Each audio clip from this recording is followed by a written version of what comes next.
Welcome to Miss Scarlett. Subscribe and don't miss out on Patreon. Have fun! A mundane Monday morning greeted Matthew Peterson. Another caffeine-induced haze of budget reports and client updates awaited him. The incessant ping of emails drowned out the coffee machine's whir, signaling the start of another work week. Buried amidst the monotony was a peculiar subject line that arrested his weary eyes. With a customary yawn and stretch, Matthew clicked the email. As he scanned through, his corporate ennui transformed into utter disbelief. At first, he thought it must be some prank email gone awry, but the sender was unmistakable, the company's official domain. It was the annual charity drive, but with a bizarre twist. Strongly encouraged. The CEO thinks it'll boost our donation totals by at least 30%. Of course he does. Matthew sighed. Fine. Put me down. Wonderful. She made a note on her clipboard. The styling team will be here Friday. Your appointment is at 9 a.m. in Conference Room B. We've hired professional makeup artists and stylists. As Diana walked away, Matthew turned back to his computer, wondering what exactly he had just agreed to. The week passed in a blur of meetings and deadlines, the fundraiser lurking in the back of his mind like an approaching storm. By Friday morning, a knot of anxiety had formed in his stomach as he made his way to Conference Room B. The room had been transformed.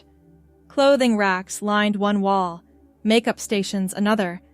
Several of his colleagues were already there, looking as uncomfortable as he felt. Matthew Peterson? A woman with a tablet approached him. I'm Renee, your stylist for today. Let's get you started. What followed was the most bizarre experience of Matthew's professional life. After measurements and consultations, Renee guided him through a selection of outfits. We want something that suits your body type but still looks professional, she explained, pulling out a powder blue cocktail dress. This color will complement your skin tone. Matthew stared at the garment, unable to imagine himself wearing it. Isn't there something a bit less? Renee shook her head. The whole point is the transformation. Trust me, this will look amazing once we're done. The next 3 hours were a flurry of activity. After being helped into the powder blue dress, which required considerable adjustment and a touch of shapewear underneath, Matthew was seated at a makeup station. We'll need to shave that stubble, the makeup artist announced, producing a razor and shaving cream. After his face was smooth, the artist worked meticulously, applying foundation, concealer, blush, and a subtle shade of lipstick that matched the dress. The transformation continued with the addition of nude stiletto heels and the pièce de résistance, a beautifully styled auburn wig with loose waves that fell just past his shoulders. When they finally turned him toward the mirror, Matthew froze. The person staring back wasn't him, at least not the him he recognized. The auburn waves framed a face that was undeniably feminine, with defined cheekbones and lush lashes. The powder blue dress hugged his artificially created curves, ending just above the knee. Well? Renee prompted. What do you think? Matthew blinked at his reflection. I don't even recognize myself. That's the point, she said with a smile. Now, what name will you be using today? The question caught him off guard. I need a different name too. It helps with the immersion. Many participants find it easier to stay in character with a different name. Matthew thought for a moment. Zuri, he said, remembering a name he'd once heard at a conference and found striking. Zuri it is, Renee noted on her tablet. Now, let's practice walking in those heels before we send you out. Walking in the nude stilettos proved to be the greatest challenge. Matthew, now Zuri, tottered around the conference room, gripping chairs for support. "Smaller steps," Renee instructed, "and remember to walk heel to toe, not flat-footed." After 30 minutes of practice, Zuri had achieved a wobbly but passable gait. It was time to face the office. "Remember, it's for charity," Renee said, handing over a decorated donation box. "And honestly, you look stunning." Stepping out of conference room B felt like walking onto a stage without knowing the script. The office went momentarily quiet as heads turned toward the woman in the powder blue dress. Then came whispers, a few chuckles, and finally applause as recognition dawned. "Matthew?" called out Tim from accounting, his jaw dropping. "Is that you?" "It's Zuri today," she corrected, surprised by the confidence in her voice. "And I'm collecting donations for our charity drive." The first few minutes were excruciating. Each step in the nude heels felt precarious, and the constant stares made her cheeks burn beneath the makeup. But gradually, something unexpected happened. As colleagues approached with donations, complimenting her appearance or expressing amazement at the transformation, Zuri began to relax. "You look absolutely gorgeous," gushed Jennifer from marketing. "That shade of blue is perfect on you." "Those heels are killer," commented Brian, himself dressed in a floral sundress that clashed horribly with his beard. "How are you walking so well in them already?" By lunchtime, Zuri had collected more donations than she'd anticipated. The initial embarrassment had faded, replaced by a strange sense of enjoyment. There was something liberating about being someone else for a day, about the swish of the dress against her legs and the way the auburn waves bounced with each step. The company cafeteria presented a new challenge. Balancing a tray while walking in heels required concentration, and finding a comfortable way to sit in the fitted dress took some experimentation. Zuri joined a table of fellow transformed executives, all comparing notes on their experiences. "The pantyhose are killing me," complained Roger from legal, tugging at his tight black dress. "Try wearing a padded bra for 8 hours, countered Martin from IT, adjusting his ample, false bosom. Zuri remained relatively quiet, observing the dynamics around her. While the others seemed to treat the whole experience as an elaborate joke, she found herself paying attention to the details. How women at nearby tables sat, how they managed their food, the casual way they tucked hair behind their ears. "You're really getting into this, aren't you?" asked Chad, who had opted for a red sequined number that was far from office appropriate. "You've barely complained all day." Zuri shrugged, smoothing the powder blue fabric over her lap. "What's the point of doing it if you're going to be miserable? Besides, the donations are coming in fast." After lunch, the fundraising continued. Zuri found herself growing more comfortable by the hour, her walk steadier, her gestures more natural. When she needed to present quarterly numbers to the marketing team, she did so with unexpected poise, the auburn wig framing her face as she pointed to projections on the screen. "You're a natural," Diana whispered as the meeting concluded. "The others are still clomping around like elephants, but you've actually got grace." By the end of the day, as everyone gathered in the main conference room to count donations, it became clear that Zuri had outperformed everyone. Her donation box contained more than double the amount of any other participant.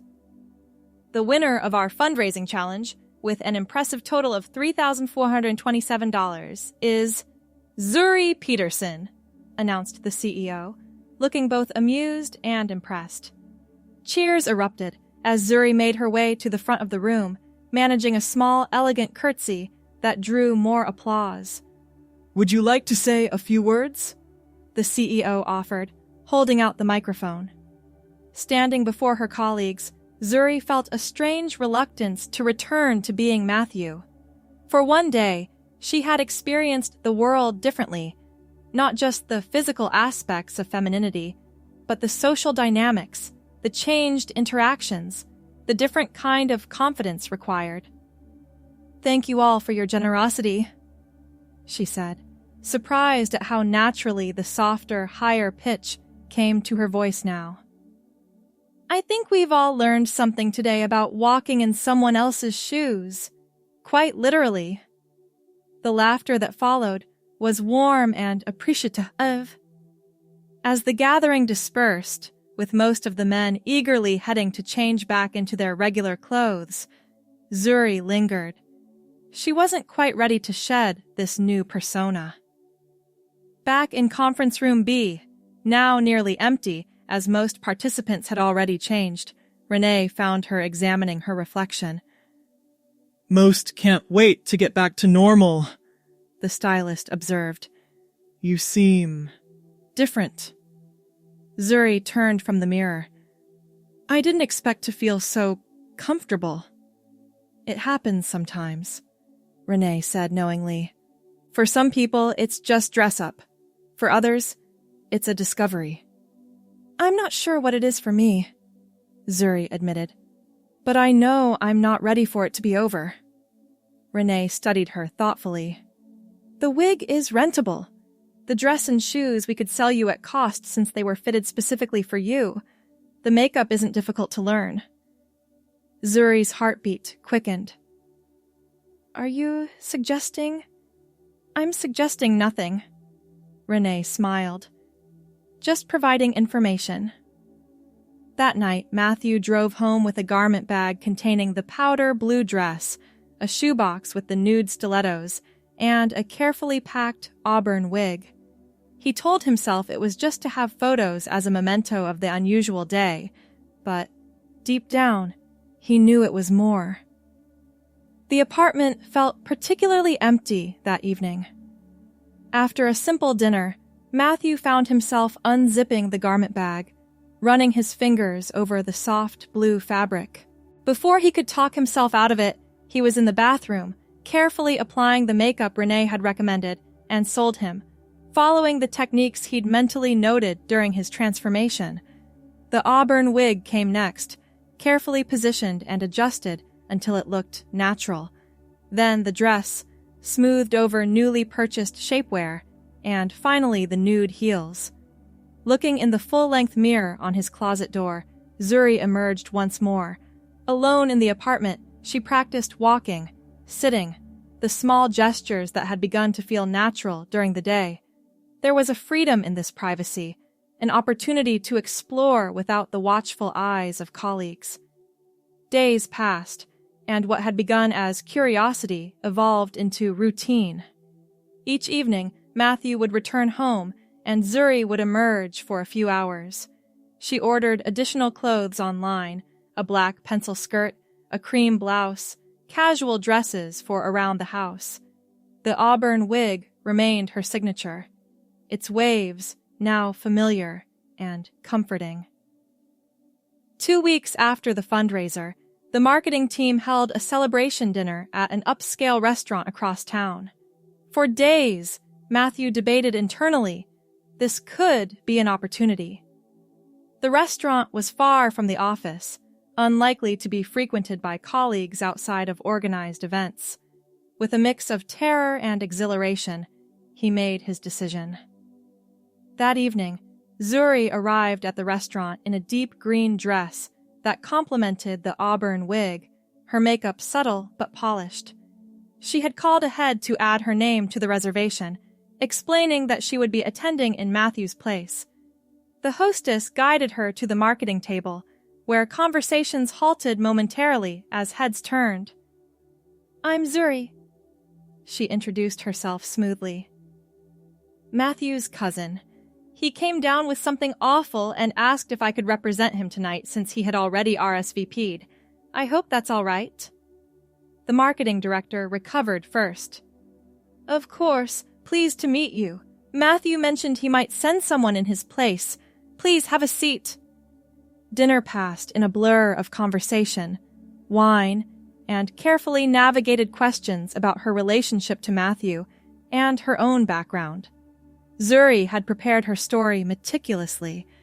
She was a freelance graphic designer, visiting the city for a few weeks, staying at Matthew's apartment while he recovered from a bad case of food poisoning.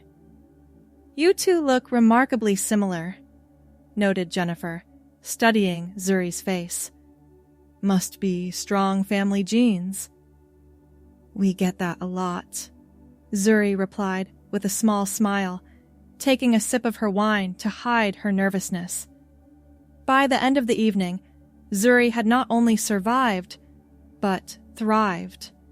The team insisted on exchanging contact information, expressing hopes to see her again before she left town. The success of that evening emboldened her. Over the following months, Zuri began to establish her own life parallel to Matthew's. She joined a women's book club that met at a cafe across town, created social media accounts, and even went on a few casual dates with men who had no idea about her history. Matthew's life continued as before. Work, occasional gatherings with old friends, family phone calls on Sundays. But increasingly, it felt like the performance, while Zuri's experiences felt authentic. 6 months after the fundraiser, Matthew received an email that would force a decision. The company was planning another charity event, this time a formal gala at the city's most prestigious hotel. All department heads were expected to attend with a +1. The prospect of attending as Matthew, watching his colleagues interact with their partners while hiding such a significant part of himself, felt unbearable. Yet revealing Zuri's true identity seemed equally impossible. After days of internal debate, he drafted an email to Diana in HR, requesting a private meeting. The following afternoon, he sat across from her in a small conference room, hands clasped tightly on the table. "What can I help you with, Matthew?" Diana asked, her expression open and curious. He took a deep breath. "Do you remember the charity fundraiser 6 months ago, when we all dressed as women for the day?" "Of course," she smiled. "You were the star of the show. Zuri, wasn't it?" Matthew nodded. "Yes, and she never really went away." Diana's expression shifted from confusion to understanding. "You've continued cross-dressing?" "It's more than that," Matthew explained hesitantly. "Zuri has her own friends now, her own life. When I'm her, it feels right. Like I've been playing a part as Matthew all along."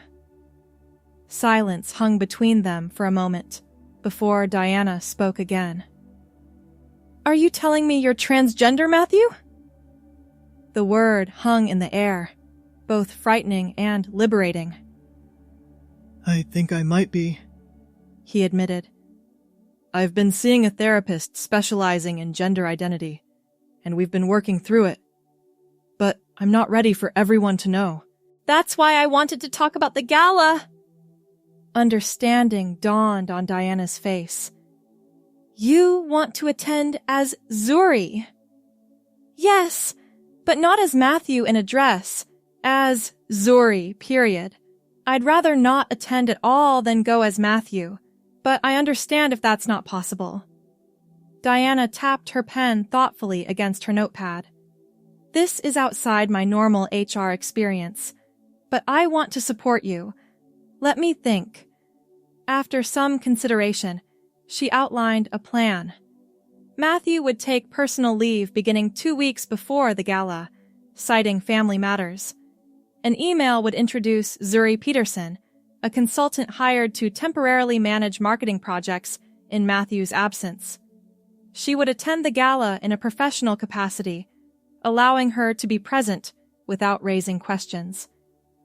"This gives you a buffer," Diana explained. "If you decide to come out officially later, we can manage that transition. If not, Zuri was simply a temporary consultant." The plan was executed flawlessly. On the night of the gala, Zuri arrived in a floor-length midnight blue gown, her auburn hair styled in an elegant updo. She moved through the crowd with confidence that would have been impossible 6 months earlier. "Zuri, right?" Chad appeared at her elbow during the cocktail hour. "Matthew's replacement? The team speaks highly of you." "That's kind of them," she replied, taking a sip of champagne. "They've been welcoming." Chad studied her face with narrowed eyes. You know, you remind me of someone. Were you at the charity fundraiser last year? Zuri's heart raced, but she maintained her composure. "I wasn't, no.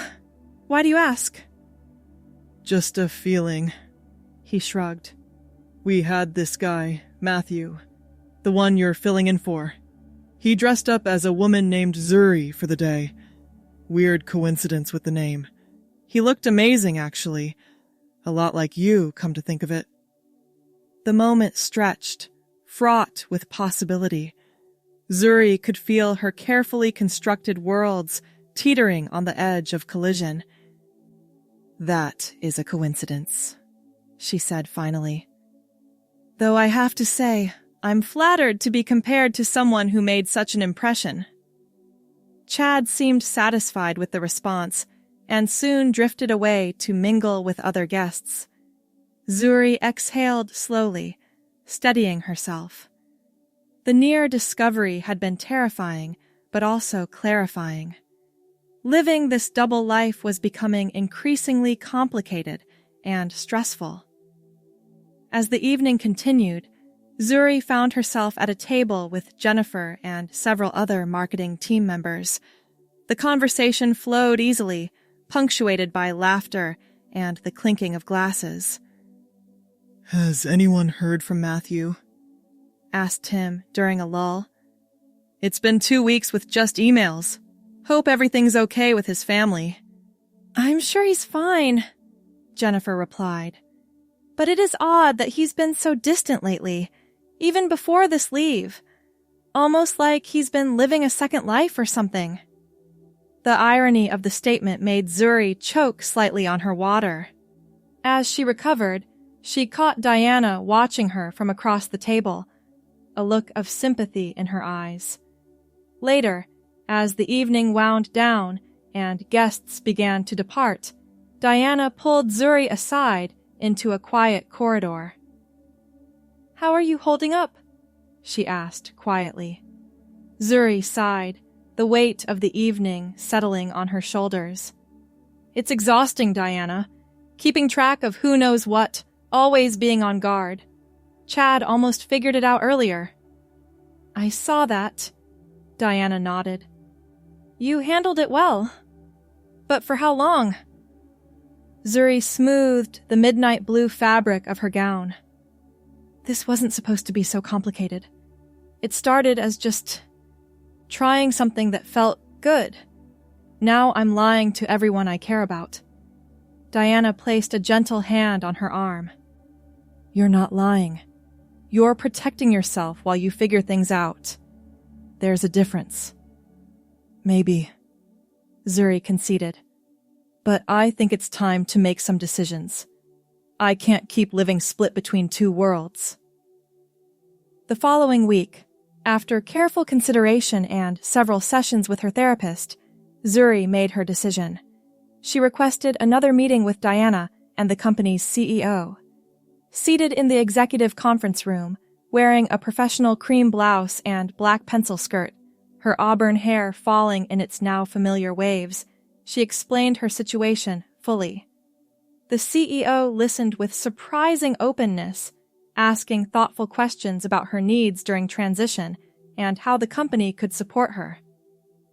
"So, to be clear," he said after she had finished, "you want to return to work as Zuri permanently? No more Matthew?" "Yes," she confirmed. "I know it's asking a lot." He held up a hand to stop her. "It's not asking a lot to be yourself, Zuri. We value your work. The name and pronouns you use don't change that." With Diana's help, a transition plan was developed. An email would go out to the company explaining that Matthew Peterson would now be known as Zuri Peterson, with a brief, straightforward explanation and a request for respect during the transition. HR would conduct sensitivity training, and Zuri would have the option to take additional time off if needed. The morning the email was scheduled to go out, Zuri stood in front of her closet, contemplating her wardrobe. The cream blouse and black pencil skirt were laid out on the bed, along with the nude heels that had started it all nearly a year ago. Her auburn wig, now one of several, though she remained loyal to the color, sat on its stand. Her phone chimed with a text from Diana. "Email sent. You still coming in today?" Zuri took a deep breath and typed back, "Yes. See you at 10. The office was unusually quiet when she stepped off the elevator. Conversations hushed momentarily as she walked to her desk. The same desk that had been Matthew's, now personalized with a few subtle feminine touches. Jennifer was the first to approach, carrying 2 cups of coffee. "Thought you might need this," she said, setting one on Zuri's desk. "Bold move, coming in today." "Thanks," Zuri replied, bracing for whatever might come next. Jennifer hesitated, then smiled. "That auburn hair, it always did suit you, even back at the fundraiser. I think I knew on some level at the dinner when you came as Matthew's cousin. Something in your eyes was so familiar." The tension in Zuri's shoulders eased slightly. "You knew?" "Let's just say I wasn't entirely surprised by the email." Jennifer perched on the edge of the desk. "So, this is the real you, huh?" Zuri nodded, smoothing her cream blouse. "Yes. It took me by surprise too, believe me." The rest of the day brought a mixture of reactions. Sincere support from some, awkward avoidance from others, and everything in between. Chad struggled with pronouns, but made a visible effort. Tim acted as if nothing had changed, diving straight into work questions. By the end of the day, Zuri felt drained, but relieved. The hardest part was over. In the weeks that followed, a new normal gradually established itself. The initial strangeness faded as colleagues adjusted to Zuri's presence. Work continued, projects moved forward, and gradually, Matthew Peterson became a memory, a name in old emails and reports. 6 months after her official transition at work, Zuri attended the company's annual charity fundraiser planning committee. The event that had changed her life was being reimagined for the new year. "What about a different kind of gender swap day?" suggested Chad. "Since last year's was such a success." Zuri smiled, remembering the powder blue dress and those first wobbly steps in nude heels. "Maybe something with a broader appeal," she suggested. "The point is inclusion, after all." As the meeting continued, Zuri found herself reflecting on the journey of the past year. What had begun as an uncomfortable obligation had revealed a truth she might never have discovered otherwise. The powder blue dress hung preserved in her closet now, a reminder of the day Zuri first emerged and found her way into the world.